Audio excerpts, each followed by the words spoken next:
سلام رفقا، به چنل انیمه خودتون آنیمه خوش اومدین.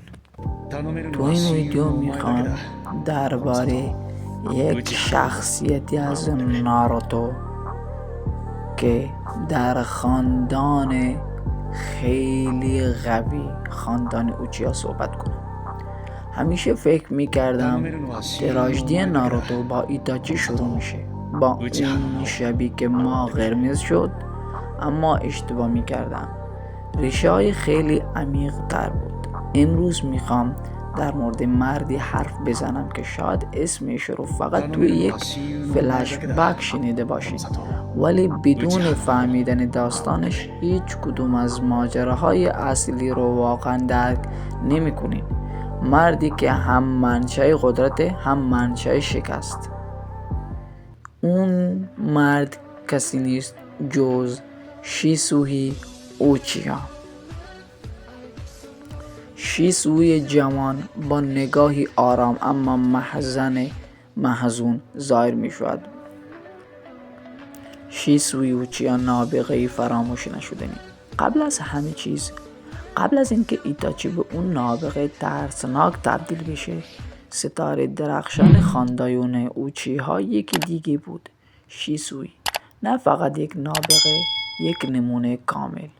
اون یه چیز نادر داشت، ژن غالب، همون چیزی که بهش اجازه داد بدون کشتن بهترین دوستش چشمهاش رو به مانگیوکی شارینگان ارتقا بده بدون فکر کنید چقدر نادر و قدرتمنده. شیسوی اوچیا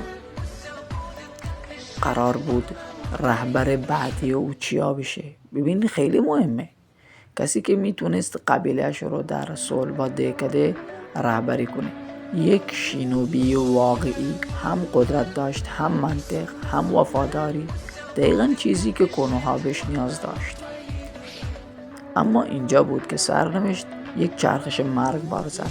دهکده درگیر جنگ بود و شیسوی با قدرت منحصر به فرد و ترسناکش کوتوماتسوکامی، قدرت کنترل ذهن دیگران بدون اینکه بفهمند، تبدیل به گرانبهاترین و خطرناکترین سلاح مخفی کنوها شد. هر مأموریت، هر استفاده از این قدرت یک تیک تاک بود. روی بمب ساعتی روحش تصمیم کن. تو میتونی اراده دیگران رو بدون اینکه بفهمن عوض کنی. خیلی قدرته، درسته؟ اما حالا تصور کن رهبران دهکده همیشه برای هر مشکلی چشم به تو و این قدرت دارن. تو دیگه یه انسان نیستی، یه ابزار جنگی هستی که باید همیشه آماده باشی. و در سایه ها یک جفت چشم حریص این قدرت رو زیر نظر داشت.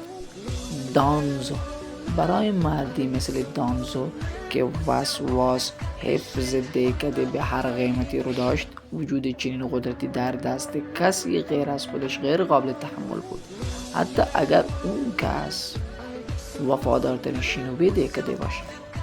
پس دست به کار شد. یک شب در تاریکی به شیسوی خیانت کرد. یکی از چشمان مانگیکو شارینگانش رو از او دزدید. فکر کنید به این خیانت قدرتمندترین محافظ دهکده توسط خود دهکده مورد حمله قرار میگیره. خیلی شیسوی خفن بوده. این اون نقطه شکسته، اون لحظه بود که دنیای شیسوی از محور خارج شد. اگر به کسی که از همه چیز بیشتر بهش خدمت کردی نتونی اعتماد کنی، پس به چی میتونی اعتماد کنی؟ حتی به خودت.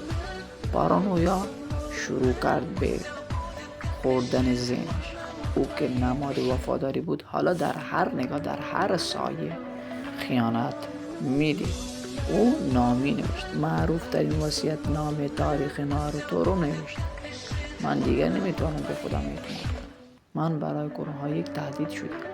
این جمله فریاد یک قهرمان نیست، زمزمه یک شکست خورده است، یه تسلیم شدن در برابر ترسی که از دشمن خارجی نیومده، از درون سیستم خودش اومده. و بعد آبشار اون تصمیم گرفت برای فرار، نه برای فرار بلکه برای قطع این زنجیر اون خودش رو از صخره پرت کرد. اما قبل از اون چشمای باقی مانده‌اش این میراث سنگین و شکسته رو به تنها کسی که میتونست تحملش کنه سپرد. ایتاچی اوچیها.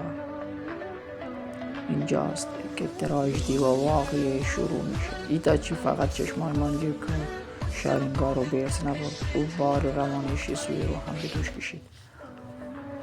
اون درس تلخ رو یاد گرفت و وفاداری مطلق بده که میتونی حتی از عزیزای نهاده هم بگذاری، حتی از زندگی خود. این ذهنیت بود که ایتاچی رو برای قتل عام قبیلش آماده کرد.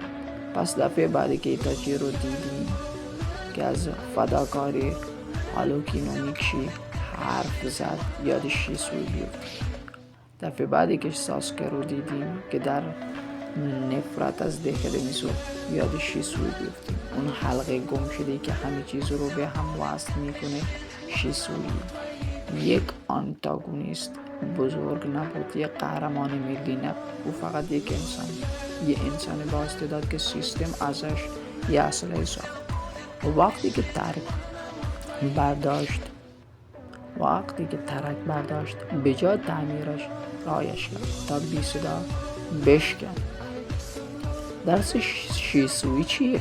شاید اینه که هیچ آرمانی، هیچ خیر بزرگتری ارزش نابود کردن فردی که به آن خدمت میکنه رو نداره، چون وقتی که اعتماد از بین بره چیزی برای وفاداری باقی نمونه.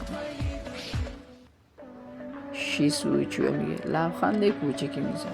به نظر شما اگر اون شب دانزو چشم شیسوی رو نمیدوزید همه چیز چطور میتونست متفاوت باشه؟ نظرتون رو حتما برام بنویسید.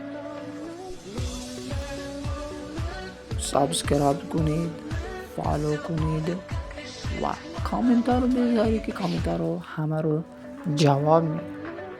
واقعا چرا سابسکرایب نمیکنید؟ سابسکرایب کنید دیگه. اوکی؟ اون زنگوله کناری هم فعال کنید. اگه ویدیو بعدی رو گذاشتم شما متوجه شین. تا یه ویدیو دیگه شما خدا میسپارم.